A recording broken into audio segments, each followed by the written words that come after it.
My name's Adam House and I'm a fraud. Hello and thank you for joining us for episode 4 of this first series of Fraud, a podcast where I talk to people that I think are doing brilliant things in the development and cultural world and ask them if they've ever felt like a fraud, to try and learn off them and try and stop myself from feeling like a fraud quite as often as I do. And this week's guest, I'm delighted to say, is Amber Anderson. Now, Amber Anderson, I was lucky enough to work with her very briefly for a few months, but I didn't fully get the chance to understand what her approach was to development and leadership, funnily enough, until she had left the organization we were working for. And I started to really get to know her approach via her company, Grace and Grit Coaching, and especially the YouTube videos that she now makes, which give such insightful advice. And I highly recommend any leaders out there to watch it, or anybody in leadership development. It's just, there's so much thought-provoking stuff that she talks about and that she tries to live herself every day. And that's where our conversation goes here. I'll be back at the end to say more about it, but for now, it's just one question to ask. Amber Anderson, are you a fraud? Adam House. Yes, I think I am. Please say more. It's such an interesting question, right? I hadn't thought about it a lot until we chatted briefly when you reached out and told me you were interested in doing this podcast. And obviously, I've been thinking about it since then. How can you not? And I realized that, yes, I am a fraud because I don't always practice what I preach. I've been in learning and leadership development for 25 years. I'm a leadership coach. So I do a lot of preaching, if you will, and I don't always practice what I preach. But what's worse, what occurred to me almost immediately after that realization was I actually don't preach what I practice. Ooh, So interesting. How do you yeah, mean? I was like, there are a lot of tools that I have in my kind of personal toolkit Yeah. that I use that I hadn't brought into the corporate space before. I work with my private clients and use a lot of the mindset and energy management tools primarily. But in my corporate space, I stick pretty much to the skill set toolkit. Yeah. And it's not enough. It's not enough for leadership development these days. So since that realization, I have done a better job of preaching what I practice and bringing in those energetics and mindset tools into the corporate space. But it was really helpful for me to realize that. So I have to thank you for asking me the question. We're here to help. I was thinking that I was going to steal everything off you, and if there's anything going back the other way, that's just a bonus. Yay. When you say that it's not enough for leadership now for the skill sets, I'd love to delve more into that. But if we can throw back, you say you've been, we'll have to check passports and date of birth and stuff for you to say that you've been working in this field for 25 years. But going back to kind of building up your skill set and your experience in leadership coaching, helping develop leaders, where was it that you kind of separated for that much time of, right, this is stuff that I use in the real world, this is stuff I use in the corporate world? And what was it that kind of led you down those two separate paths? So I think historically I was very in deep with the skill set stuff. And when I say skill set, I mean tools, frameworks, processes, like really typical traditional leadership development and learning frameworks. So that was kind of like my bread and butter in my career, right? And then I was introduced to a concept called immunity to change. And it's Lisa Leahy and Robert Bob Keegan from Harvard. I was introduced to the book and had the pleasure of going through the certification to become an ITC, an immunity to change coach. And it was sponsored through the company where I was working at the time. And that was a 12-month experience. They're Harvard faculty, so it was a very heady academic experience. But that was my first dip into mindset coaching, if you will. Right. And the immunity to change approach is that we have, of course, a biological immune system, but we also have a psychological immune system that is meant to protect us from making changes because it thinks it's doing its job, but really it's not. It's kind of like when an organ donor, thank you. Gets a new organ and the body rejects it. That's the immune system making a mistake. Our psychological immune system does that to us when we try to make changes. Okay. Yeah. So there's a resistance there. Yes. So I recognized then that was my first certification. I have 4 different coaching certifications at this point, but I realized that was one of the big reasons that leaders weren't actually changing their behaviors, no matter how many skills they acquired. So I could do all the training in the world, teach all the frameworks, introduce all the tools. Then you go back to work and you just fall right back into your old habits. So layering the immunity to change coaching approach onto the skill set was kind of the first divide.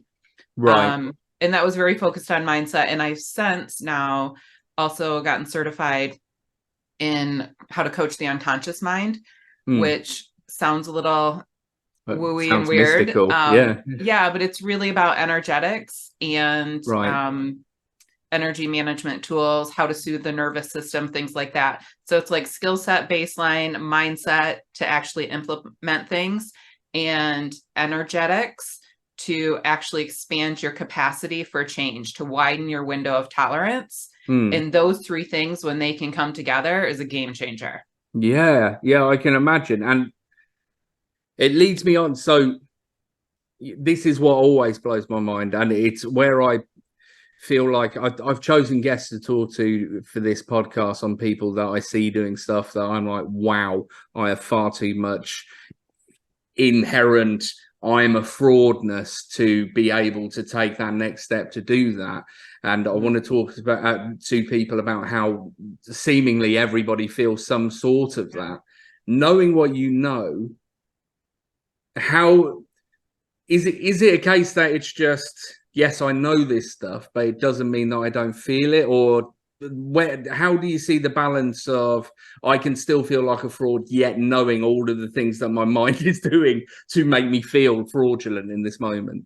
Yeah, so I think 100% still feel like a fraud on almost a daily basis. I think in action, I'm less of one now because I am bringing in my practices and what I've been doing for myself and my private clients into the corporate space. And that's really where I felt the biggest disconnect.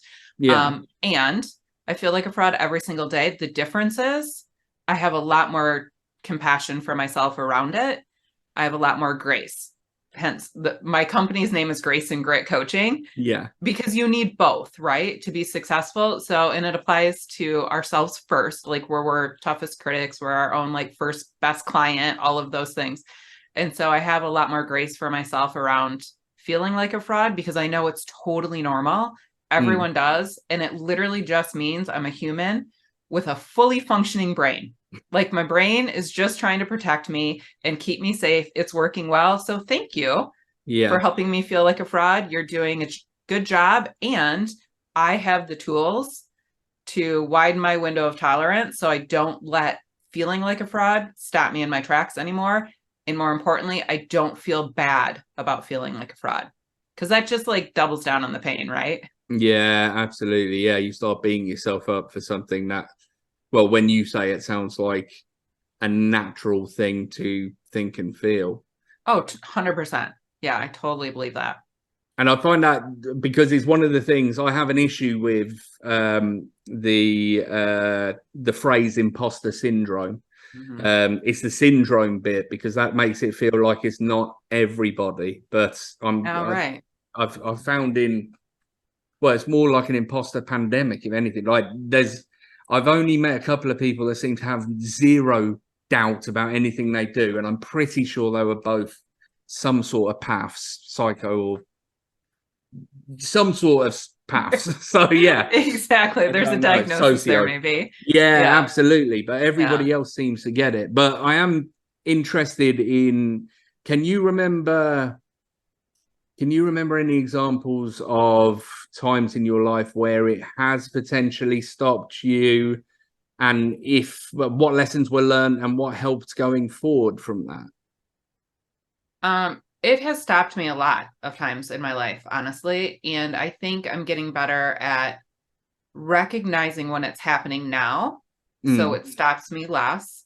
I'm also getting better at looking back at those times where it has stopped me and feeling bad about it. Again, just having more grace for myself and less regret, because I truly believe, and I work with clients on this all the time, there's no upside to regret. And I find myself experiencing it often. So I try to like coach myself out of that. But yeah, there have been a lot of times, even around the reason I say yes that I'm a fraud, with when I realize that I'm not preaching what I practice. yeah, Um, I've stopped myself from sharing those practices and bringing them into the corporate space, especially lots of times, because I don't know if I thought people would think it was weird. Like, for example, like breathing exercises or meditation practices or tapping, like things like tools and techniques like that to soothe our nervous system. yeah, I have kind of attempted, like I've mentioned, our leaders are really struggling with stress and overwhelm right now. I'm going to put together a program to help with that. And as soon as somebody gave even the slightest bit of, I don't think, you're qualified for that, or I don't think that's what we need here, like I shut it down. right, Um, and so felt like a fraud in the moment, felt like that was a silly idea in the moment. So I just let it go. yeah, Um, but that has like literally, those moments have changed the trajectory of my life sometimes. Like in the moment, if I'm like, okay, I won't bring it here, but then later recognize I need to bring it somewhere. People need to know this. People need this in the world yeah, today. yeah, I always say there's an empathy deficit in leadership right now. absolutely, And so we need to talk more about that. We need more empathetic leaders. We need more compassionate leaders. And it's not just reading a book or taking a class to learn how to be empathetic. It is the mindset and the energetics work that you have to layer onto that. And so if that's not accepted by one person or one place, I'm going to go someplace to someone who does accept that and value it, because I need to share that with other people that yeah. want to learn from it. Does that make sense? It absolutely does. And I think it's firstly one of the things that has taken me years to fully come to terms with is my philosophy and approach to supporting people in the development sphere, mostly leaders, isn't going to be for everyone. And Yeah. although I try my best to base it on the data that we've got today, and I know you do too, Yeah. we suggest and support things that work and push back against things that we inherently know either don't work or have no sort of evidence backing up that they work. Yeah. Some companies aren't ready for that, and I Yeah. feel comfortable now to say, which means they're not ready or they wouldn't want to work with me, and that's absolutely fine. It's their choice. I don't think that I know everything, and Mm. who knows, maybe they'll be proved right with their old school learning styles and left brain right brain stuff, and who knows. Yeah. Yeah. It doesn't mean anything about you as a person, as a human, right? It just means they are not ready for you and your approach and your, special gifts that you were willing to bring. So Yeah, yeah, yeah, that's that's okay. a much healthier way to think about it, I think, and I just a truer way as well. I think everybody's got their opinions, haven't they? Yeah. Oh yeah. Um, when you were talking about, because that is the other thing I find fascinating, is that it is proven beyond doubt just the power that breathing has. Yeah. Yeah. Like, but it's still seen as because you've actually started me thinking one of the things that I do 4 or 5 times a week as I do ice pool plunges. Hmm. I've got my ice pool out back, and I No, try. no, thank you. It's not for you, no. And there's more and more data in things that it does. The reason Yep. that I do it is I find it as a fantastic meditation tool. It means that I've got to concentrate on my breath for 3 minutes that I'm in there. It Yep. means you've got to change your mindset to, this is going to be horrible, yet I'm still going to do it. And if I do it Yeah. early in the morning, nothing else is as horrible after that. I mean, everything's Right. rosy, isn't it? Right. But not for a second have I thought this could make up part of my philosophy to do with supporting leaders that are going through high stress situations. Yeah. I've never thought about suggesting it even, or talking about it. Yeah. And you're absolutely right. That does make me fraudulent, because I'm talking about all these other ways to deal with stress, which work to some extent. But the one Hmm. that's had the best effect for me, I'm still keeping to myself, because I feel like a bit of a kook, a bit of a loon for Exactly. using. Yeah. Yeah. I just taught a class yesterday called Widen Your Window of Tolerance, and it's about building mind body resilience. And there's this concept, right, that our window of tolerance is, let's just say, this big. It's our optimal zone. It's a nervous system state where we're calm, we're grounded, we're thinking clearly, we can articulate our thoughts properly in the moment, all of this. And when we're dysregulated, you either go into that hyper arousal or hypo arousal, so like fight or flight, or Yeah. freeze fawn are Mm. kind of the other ends of the spectrum, right? But there are things we can do to widen our window of tolerance so that we're in that ideal optimal state from a nervous system perspective more often, more consistently, for longer periods. And I delivered this class for just a small group yesterday, just sort of test it. And there were 3 levels of support that I introduced. And level 1 is just the super quick and easy. And it's things like breathing exercises like 4x8 breath or box breathing. And we did a couple together. There's a technique I teach called bilateral stimulation that can be done. Like, I could be doing it right now under camera if I was agitated or nervous or whatever. If I was dysregulated, I Right. could be doing this technique and you wouldn't know. So Right. there's things like this I want to teach people that they can do in a kind of a live virtual setting. Yeah. And then the mid-level was tapping, is my favorite kind of mid-level technique. But then the kind of the all-in level, I call the emotional health and vitality protocol.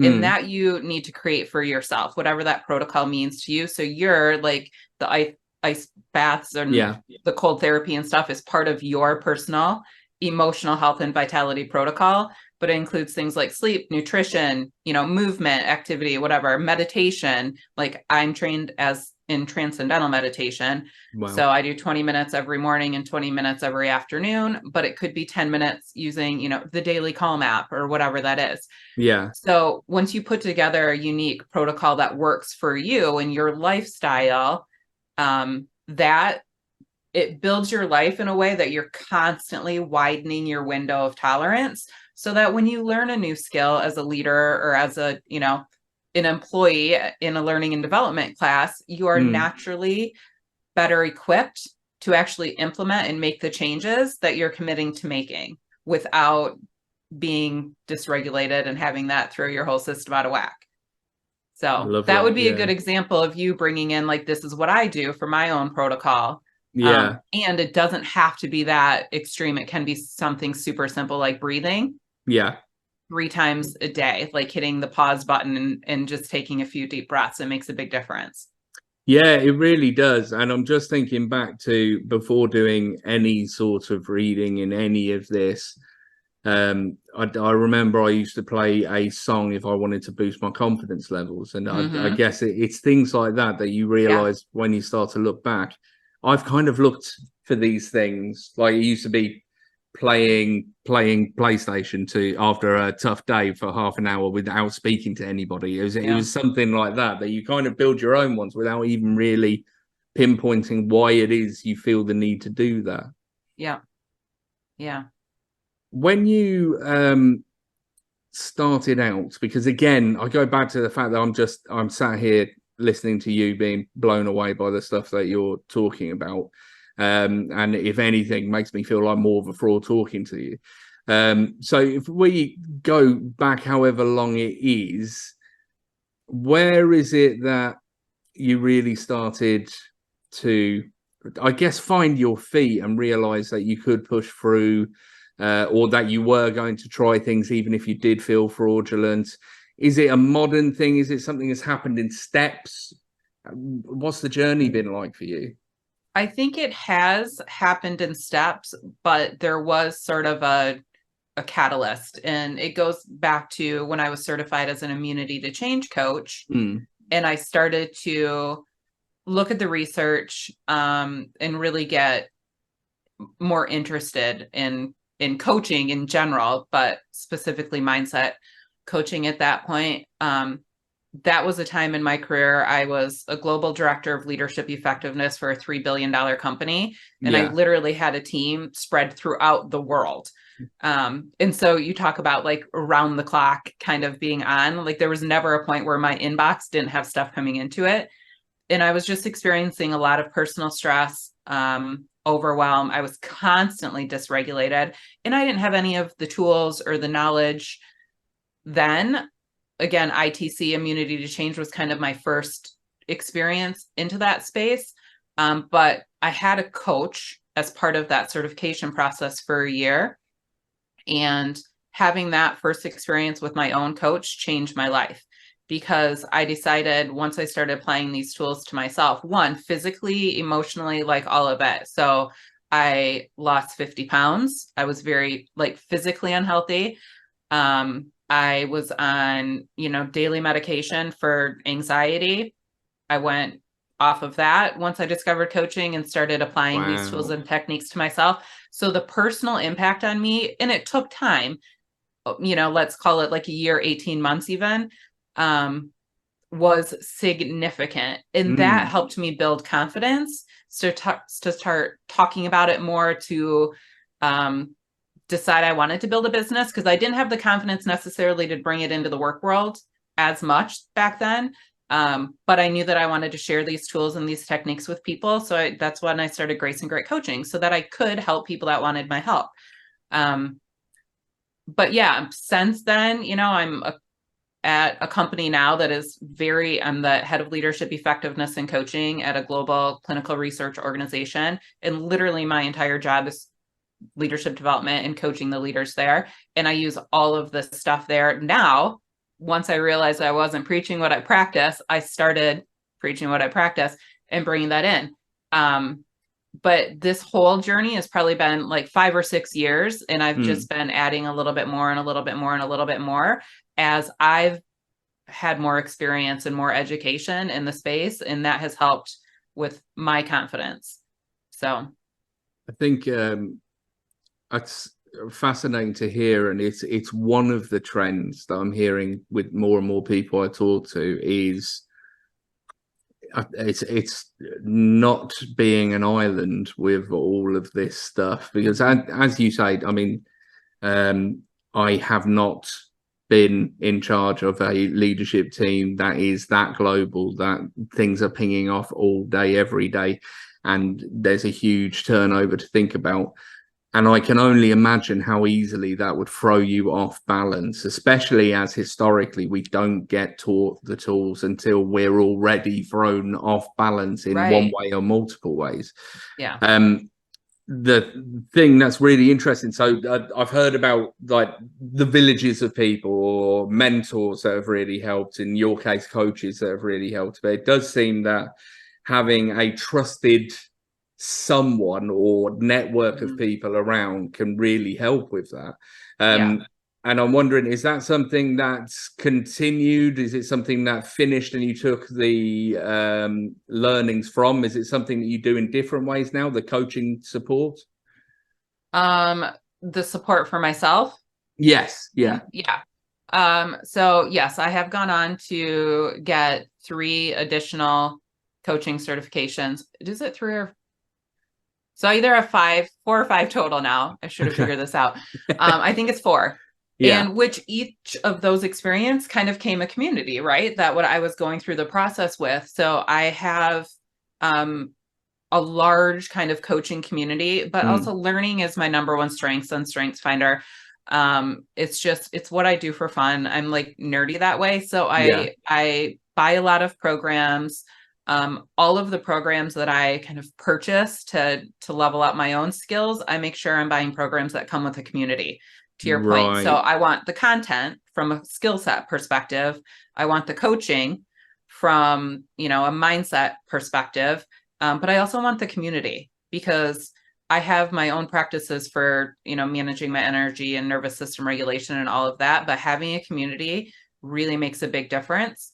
So I have a lot of people that we bounce ideas off of each other, and we introduce each other to new things that are working well, share our challenges that our struggles with each other.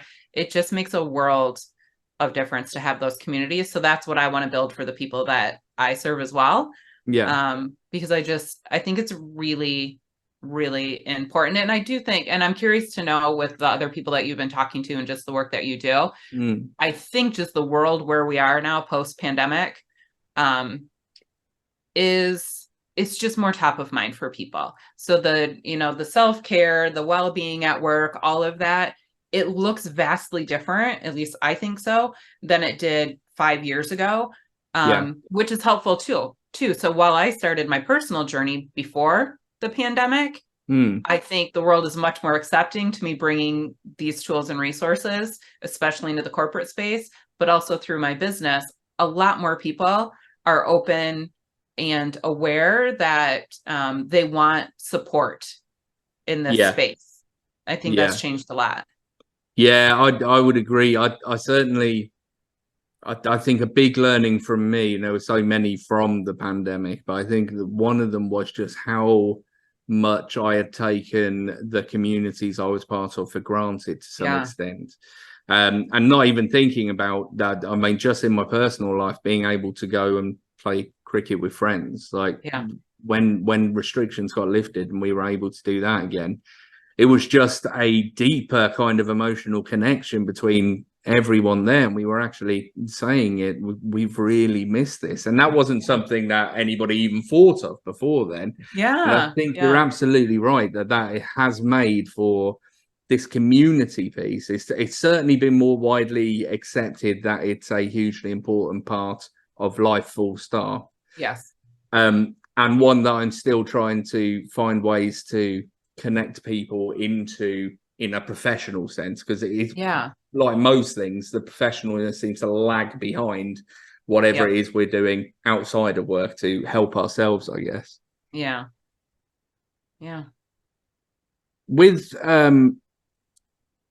so the world that we work in, and I think I said in the original chat that we had, another reason that I wanted to do this is I struggle. So my thing is, and the reason I've pushed myself to start talking to people and do this podcast is I've been looking the last few years for ways that I might be able to help support people. And the fraudulent side of me is in two camps. There's one camp which is I meet and talk to and read and see and listen to these amazing people, these incredible, well thought through, well researched ideas of how to support people. And if I go anywhere near the same thought or ideas, I feel fraudulent because I'm just stealing off somebody that's doing something already and passing off as my own. And we see a lot of that on LinkedIn, especially. Or the other side of it is there are so many people, and this is very strongly represented on LinkedIn. There are so many people out there that if they just happen to be charismatic enough, can say almost anything without any sort of data, scientific support in any way, and people will buy into it. And that feels devastatingly fraudulent, but I think I've got a lot of skills of those charlatans, and I'm desperate not to fall into that area as well. And anytime I see somebody that I feel is being fraudulent, getting another first class flight somewhere, yes, there's a part of me that's like, maybe I do just sell out massively and do this, but I can't myself. With you having such a strong philosophy on leadership and further and wider and how to support it, what was it that gave you the push to kind of open up more about it? Was it something that you just couldn't keep inside anymore, or is it something that you purposely thought, I know I've got something to say, here's how I'm going to try and work out what that is? Kind of more the former, I think. So just the impact on my personal life that coaching had, and that the tools that I learned in my programs and my certifications had, I just felt called to share what I was learning with other people. And do I still feel like a fraud sometimes? Do I see other people on LinkedIn, for example, that are sharing similar content, similar, like putting similar value out into the world? Yep. And so shifting my mindset to, one, there's no original idea, first of all. So we're all frauds. Like none of us are making up anything so uniquely different that we're like the inventor of the concept, right? So, but my approach to it and my personal spin on it is unique and different. And once I kind of let go of, and I have not let go, it's still a daily struggle. But once I started to release the worry about what other people would think, including like, are they going to think I'm a fraud because I'm saying this because it's so not an original idea? That's what enables me to just literally share what I'm excited about. If I learn something, I'm excited about it, I'm going to say something, and hopefully somebody, one other person in the world, will find it helpful or valuable, or it will even cause them to pause and think, about what it means to them. And I talk a lot about this concept of like soul-centered leadership versus ego-centered leadership. And ego is not like necessarily a bad thing. It's just like that fear protection thing, right? Yeah. But most of us lead from like ego-centered protection. And if we could just lead from like intuition, soul, like what is meaningful to us, and really of adding value and serving people, and not even knowing who we're helping by putting these ideas and these thoughts and these lessons out into the world. It's just more fun, first of all, to do it that way. Yeah. So yeah, but I'm not gonna lie. I mean, it's still daily. Like I'll put like videos, cringe. I hate being on video. It's awful. And so I'm trying to do it more. I'm trying to get over it. And I freaking hate it. Like I hate my voice. I hate seeing myself on video. I feel like an idiot all the time. And then I'm like, then I get a message. Like I got a message on Instagram recently. Actually, I got a message on LinkedIn yesterday from a C-level executive. I've been talking a lot about highly sensitive leaders lately. That is another thing that I realized, that I don't preach what I practice. Like I identified as a highly sensitive leader years ago when I started doing research. I learned about Dr. Elaine Aron and what this means. And it's a real thing. And it's just like 20% of the population was born with a more sensitive nervous system. And I'm one of those 20%. And society does not appreciate our style of leadership.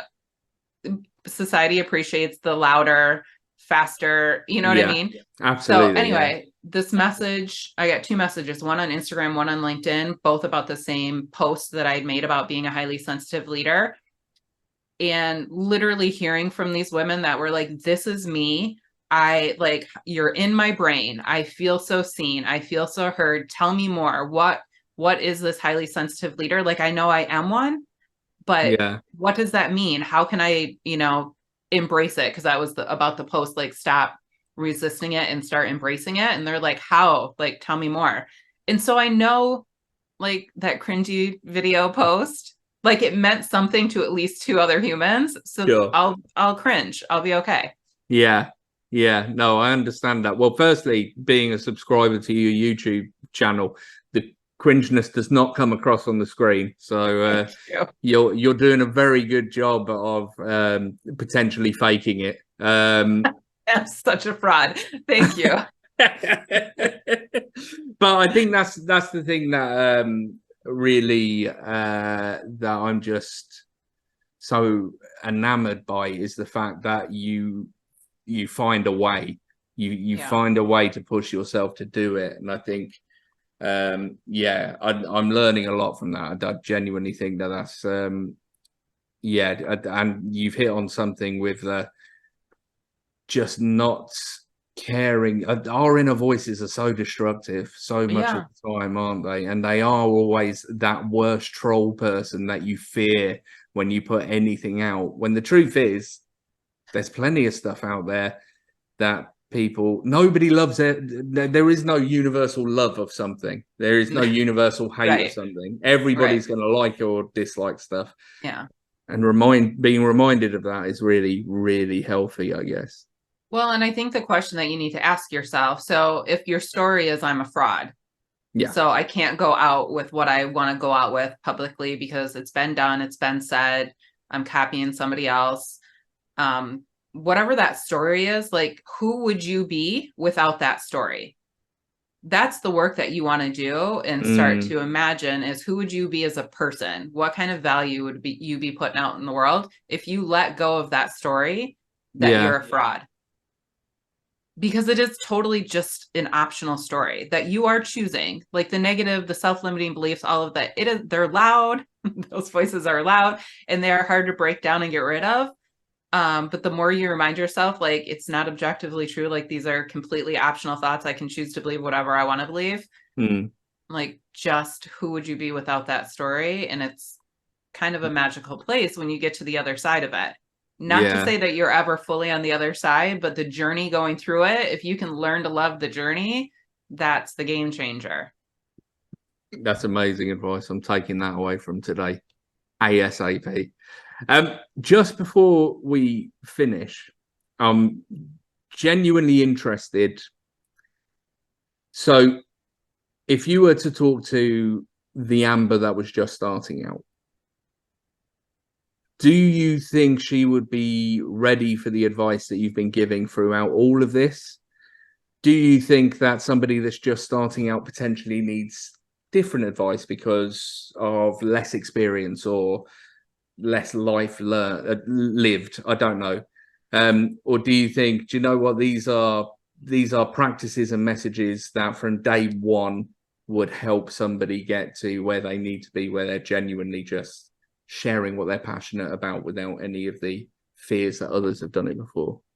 I think they're definitely messages from day one, but not just like day one of I'm a people leader now, not just day one of I'm working in a corporate, like, big person job now out of college or university, but like day one elementary school. Yeah. Like some of these tools, because we teach the skill set, right? Even in grade school. And maybe it's different now. I don't have kids, so I don't know. I hope it's different now. Yeah. But it's like I never learned that my thoughts create my feelings. Like, what is this concept? Like, actually, we were taught that our other people hurt our feelings, like you on the playground, right? Oh, did Johnny hurt your feelings? No, like, my thoughts create my feelings. I'm in control of my thoughts. Therefore, I'm in control of how I'm feeling. Now, I'm not talking about like biological, like just everyday common like feelings, not a diagnosis, right? Yeah. So your thoughts create your feelings. Very, very empowering way to live, right? Like recognizing how much control you and how much agency you have. But then also just the capacity we have to soothe our own nervous system, in that concept of the window of tolerance and the daily work that can be 60 seconds a day to widen your window of tolerance, and what a life-changing concept that is. That should be taught to kids. And again, maybe it is. I don't know. It wasn't to me when I was a kid, and I'm almost 50. So I was a kid a very long time ago. But yeah, so that was a super long answer, but yeah, day one of like childhood, this stuff should be coming into play. Yeah, I think you're absolutely right. The window, especially, I think what a great story. Well, actually, thinking back, just realizing the power of the own stories you tell yourself in your head. Yes. One I talk about a lot in sessions that I do because it's almost universal, is I've never ever been in a session where at least 3 or 4 people in that session say I am dreadful at math. Like it seems to be a universal one. Yeah. It's like this where we all get along. We're all able to add up stuff, but there's something about if you didn't have the right. It's not you're dreadful at math. It's that something happened where you got to a stage where you hit a glass ceiling and you were no longer interested in math. Exactly. Or dreadful teacher, and you've built up the thing that you've got something so different about your mind that it can't process similar information to lots of other people. I think that's an incredibly powerful message. And as neither of us have any idea if it's going on, let's hope it is. And if it isn't, then I think we've come up with our next stuff in the school venture. system. Yeah. Sorry. Yeah. Let's go global with this. I love it. Amber, thank you so much for your time. It's been a fascinating conversation. I've really enjoyed it, and I hope you have too. I really have. Thank you for inviting me. It was so good to see you. So thank you so much. It's been great. Thank you. Okay.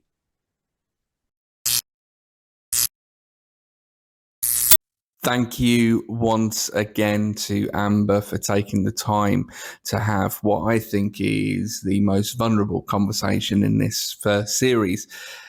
I was blown away with the approach and thoughts that Amber put into the topic of feeling like a fraud, especially blown away that she was brave enough to preach about what she practiced, as she says in the conversation you've just listened to, that we do sometimes hold back on the things that we use to turn up as our best selves because they seem either irrelevant or out of the norm or not slick enough to be corporate.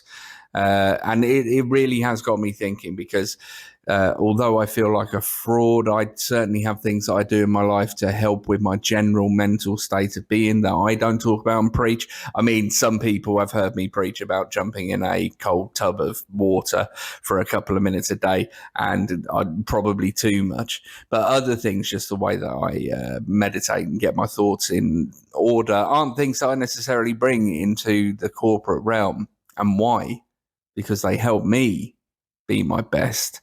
Why aren't we discussing them further?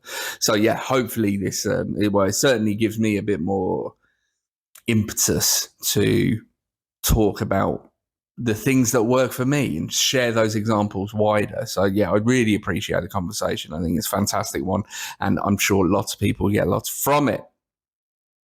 Now to you. I hope you've enjoyed this. If you have, and you think that anybody out there in your network will, please share this far and wide. The whole reason I'm making this is because if I feel it, I'm sure a lot of other people do. And I genuinely think that there are messages and ideas from the people that I'm interviewing that will help us all deal with these fraudulent feelings when they come around. So please share far and wide, subscribe on YouTube. We now know that we're mostly going to be on YouTube because it's the easiest way to share video, but you can also subscribe on Spotify if you prefer the non-visual version of these podcasts. Final thing, feedback. This should be the worst I ever am at this. So please, if there is any feedback on how I can be better, a better interviewer, and get even more out of the brilliant guests that I have on here, then please let me know. And case in point, I've got a little microphone this week.